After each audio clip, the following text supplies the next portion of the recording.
بسم اللہ الرحمن الرحیم۔ السلام علیکم ورحمۃ اللہ وبرکاتہ۔ امید ہے کہ آپ سب خیریت سے ہوں گے۔ اللہ تبارک و تعالیٰ کے فضل و کرم سے ہم نے سیرت کا درس شروع کیا تھا، یہ ہماری دوسری قسط ہے۔ اس ویڈیو میں ہم نبی مکرم صلی اللہ تعالیٰ علیہ وسلم پر وحی کی ابتدا سے لے کر اعلان نبوت کے 10ویں سال تک کا تذکرہ کریں گے۔ نبی مکرم صلی اللہ علیہ وآلہ وسلم کی عمر مبارک جب 40 سال کی ہوئی تو آپ پر وحی نازل ہونا شروع ہو گئی۔ سچے خواب آتے تھے۔ 6 مہینے تک یہی سلسلہ چلتا رہا۔ آپ کو تنہائی عزیز ہو گئی۔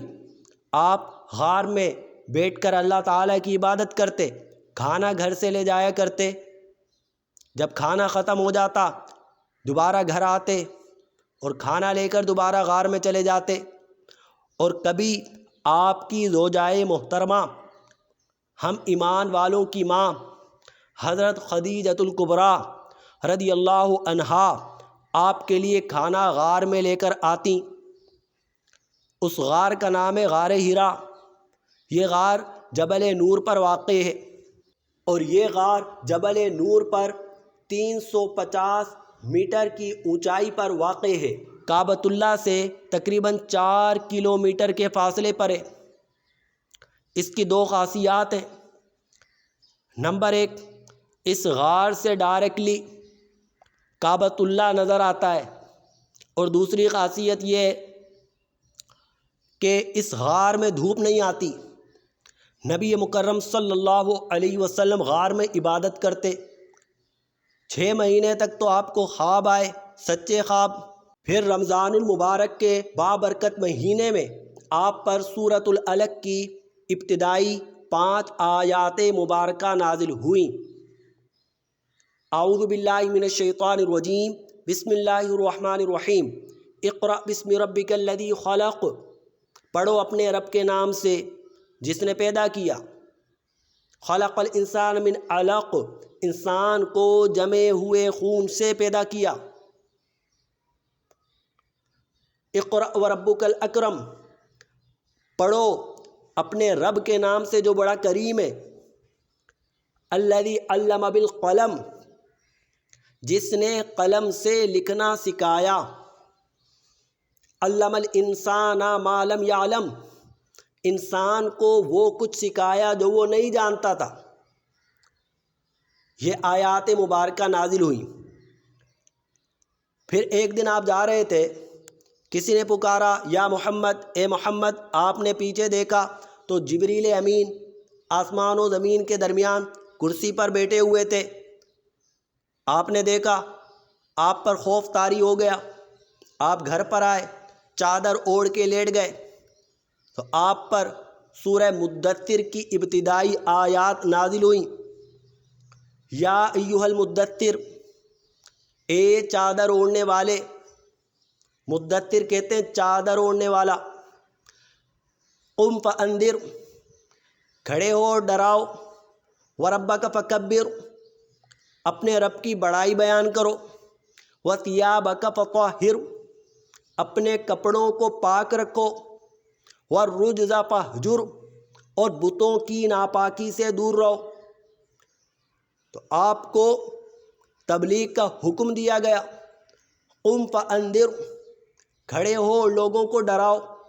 تو آپ نے تبلیغ کا سلسلہ شروع کیا۔ تو آپ پر مردوں میں سب سے پہلے حضرت ابوبکر صدیق رضی اللہ عنہ ایمان لے آئے، اور عورتوں میں سب سے پہلے آپ کی زوجائے محترمہ، ہم ایمان والوں کی ماں حضرت خدیجۃ الکبریٰ رضی اللہ عنہا ایمان لائیں۔ اور بچوں میں سب سے پہلے مولا المسلمین حضرت علی المرتضیٰ رضی اللہ عنہ ایمان لائے۔ غلاموں میں سب سے پہلے حضرت زید بن حارثہ ایمان لے آئے۔ آپ نے اپنے قریبی لوگوں کو دعوت دی، حکم یہی تھا۔ پھر اللہ نے حکم دیا وَأَنذِرْ عَشِيرَتَكَ الْأَقْرَبِينَ، اپنے قریبی رشتہ داروں کو ڈراؤ۔ آپ نے اپنے قریبی رشتہ داروں کو دعوت دینا شروع کی۔ صفا پہاڑی کی چوٹی پہ کھڑے ہو گئے، قریش کو بلایا، قریش آ گئے۔ آپ نے کہا اگر میں کہوں کہ اس پہاڑی کے پیچھے سے دشمن تم پر حملہ آور ہونے والے ہیں، کیا تم تسلیم کر لو گے؟ انہوں نے کہا ہاں ہم مان لیں گے، کیونکہ آپ تو سچے ہیں، صادق ہیں۔ تو آپ نے انہیں دین حق کی دعوت دی، بت پرستی سے روکا، تو لوگ ناراض ہو گئے۔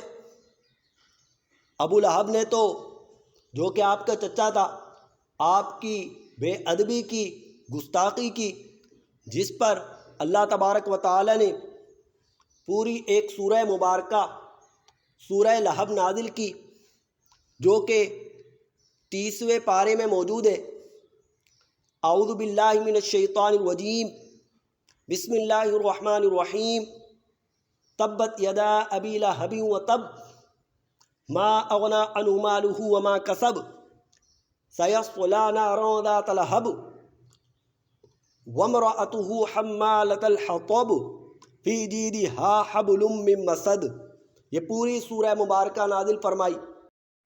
پھر اللہ تبارک و تعالی نے حکم دیا فاصدع بما تؤمر، اعلان کر دو جو تمہیں حکم دیا گیا۔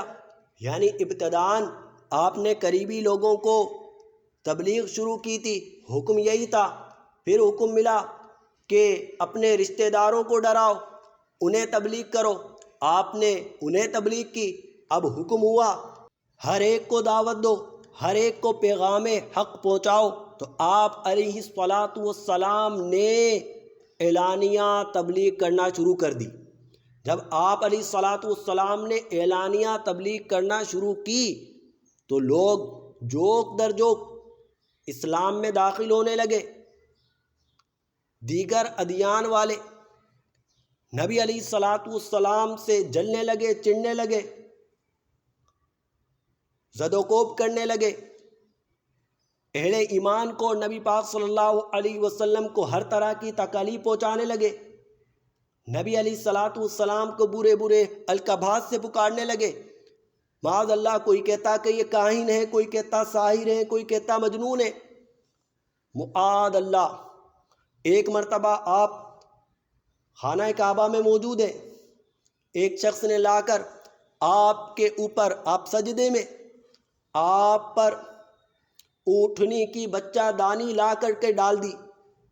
حضرت فاطمہ الزہرا رضی اللہ عنہا نے وہ آپ کے اوپر سے ہٹائی۔ یہ بخاری میں موجود ہے۔ ایک مرتبہ ایک نے آپ کے گردن میں چادر ڈالی، کھینچ لی، گردن پر نشان پڑ گیا۔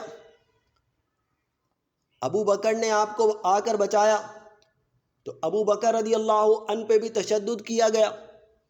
ایک مرتبہ تو حضرت ابو بکر صدیق رضی اللہ عنہ کو اتنا مارا گیا کہ آپ بے ہوش ہو گئے۔ حضرت خباب رضی اللہ عنہ، انہیں اولوں پہ لٹایا جاتا اور ایک شخص ان کے سینے پہ کھڑا ہو جاتا، ان کے پوری کمر پر نشان بن گئے تھے۔ حضرت عمر رضی اللہ عنہ نے اپنے دور مبارک میں ان کے کندھے کو دیکھا، ان نشانات کو دیکھا تو آپ رو پڑے۔ مرد ہو خواہ خواتین، جو بھی ایمان لاتے لوگ انہیں تکلیف پہنچاتے۔ نبی علیہ الصلاۃ والسلام کو قتل تو نہیں کر سکتے تھے، کیونکہ انہیں پتہ تھا کہ نبی علیہ الصلاۃ والسلام کے پیچھے ان کا قبیلہ ہے، پورا قبیلہ دشمن ہو جائے گا، لیکن ہر طرح سے نقصان پہنچاتے، تکلیف پہنچاتے۔ پھر انہوں نے کوشش کی کہ نبی علیہ الصلاۃ والسلام ایسے تو نہیں مانیں گے، ان کے پورے قبیلے کا بائیکاٹ کیا جائے۔ حضرت ابو طالب سب کو لے کر ایک گھاٹی میں چلے گئے، جس کو ابھی شاب ابی طالب کہا جاتا ہے۔ فیصلہ سب نے یہ کیا کہ نبی علیہ الصلاۃ والسلام کے خاندان والوں تک کھانا نہیں پہنچنے دیں گے، ان سے کوئی تجارت نہیں کرے گا، ان سے کوئی نکاح نہیں کرے گا، یعنی مکمل طور پر بائیکاٹ کر دیا۔ اور سب نے دستخط کر کے اسے کعبۃ اللہ میں لٹکا دیا۔ 3 سال تک یہ بائیکاٹ کا سلسلہ جاری رہا۔ نبی علیہ الصلاۃ والسلام کا خاندان بہت مشکل سے گزارا کرتا، پتے کھانا پڑے۔ 3 سال کا عرصہ جب گزرا تو اللہ تبارک و تعالی نے نبی مکرم صلی اللہ علیہ وآلہ وسلم کو وحی کے ذریعے بتایا کہ وہ جو انہوں نے بائیکاٹ کا معاہدہ کیا تھا وہ پورے معاہدے کو دیمک کھا چکی ہے، سوائے رب کے نام کے کچھ باقی نہ رہا۔ تو نبی مکرم صلی اللہ علیہ وآلہ وسلم نے اپنے چچا جان کو یہ بتایا۔ ان کے چچا جان کفار مکہ کے پاس گئے، انہیں بتایا کہ دیکھو اگر پورا معاہدہ دیمک کھا چکی ہے اور صرف رب کا نام باقی ہے، اگر ایسا ہو تو تم ہم پر ظلم و ستم کرنا چھوڑ دو، اور اگر ایسا نہیں ہوا تو انہوں نے کہا پھر آپ محمد کو ہمارے حوالے کر دینا۔ حضرت ابو طالب نے کہا ٹھیک ہے۔ جب معاہدے کو دیکھا گیا تو پورے معاہدے کو دیمک کھا چکی تھی، پورے معاہدے کو دیمک کھا چکی تھی، لہٰذا وہ جو بائیکاٹ کیا گیا تھا وہ ختم ہو گیا۔ لیکن اس کے کچھ عرصے بعد ہی حضرت ابو طالب کا انتقال ہو گیا، اور ابھی 1 ہفتہ بھی نہیں گزرا تھا کہ نبی مکرم صلی اللہ تعالیٰ علیہ وسلم کی زوجہ محترمہ، ہم ایمان والوں کی ماں حضرت خدیجۃ الکبریٰ رضی اللہ عنہا کا بھی انتقال ہو گیا۔ آپ کو بڑا صدمہ پہنچا۔ اس سال کو کہا گیا عام الحزن، غم کا سال۔ یہ 10 سال اعلان نبوت کے 10 سال ہوئے۔ انشاءاللہ مزید تذکرہ اگلے ہم ویڈیو میں اگلی قسط میں کریں گے۔ دعاؤں میں یاد رکھیے گا۔ اللہ تعالیٰ تکمیل کی توفیق عطا فرمائے اور اس لیکچر کو ہمارے لیے آخرت میں نجات اور بلندی درجات کا سبب بنائے۔ السلام علیکم ورحمۃ اللہ وبرکاتہ۔